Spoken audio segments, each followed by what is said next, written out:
ធម្មជាតិទេសចរថ្មីគ្មៀតទៅលេងកំសាន្តទេសភាពល្អស្រង់ដកជាប់ពេញប្រាណជារមណីយដ្ឋា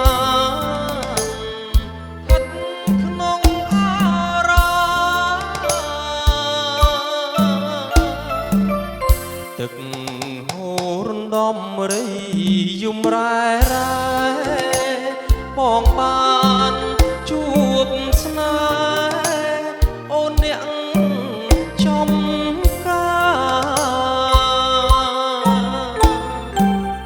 ស្រីងូតទឹកលេងក្បងដាក់ហាត់ថាបងស្លងចិន្តាអរាព្រួយភ័យភូមិស្វាយឃុំស្រើងជួយនាំសំដី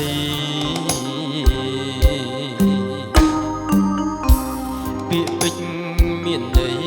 ប្រាប់ទៅជីវ៉ាថាបងស្នេហ៍អូនលុះសូនសង្ខារទោះជាតិណានាមិនប្រែឡើយថ្លៃដីកំពុងធំខ្ញុំចាំមិនភ្លេចនឹកឃើញជានិច្ចពាក្យពេចន៍សាសងប្រាសាទសំបូរសូមអ្នកជួយផងជួយឃ្លាំង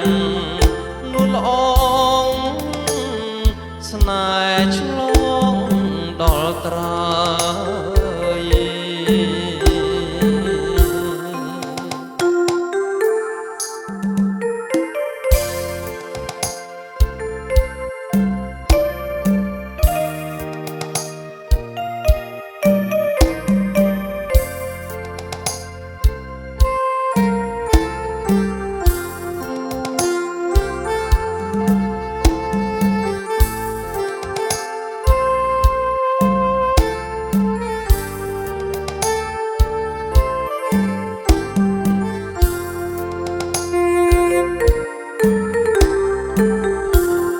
ស្វាយឃុំស្រើងជួយនាំសំដី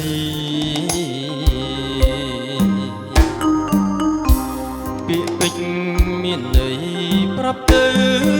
ជីវ៉ា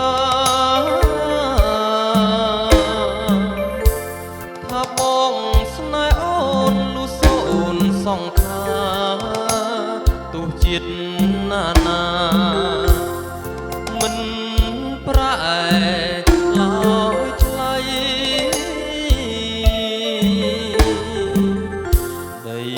កំពុងធំខ្ញុំចាំមិនភ្លេចនឹកឃើញជានិច្ចពាក្យពេចន៍សាសប្រាសាទសំបូរសូមអ្នកជួយផងជួយឃ្លាំងនោះល្អងស្នេហ៍ឆ្ល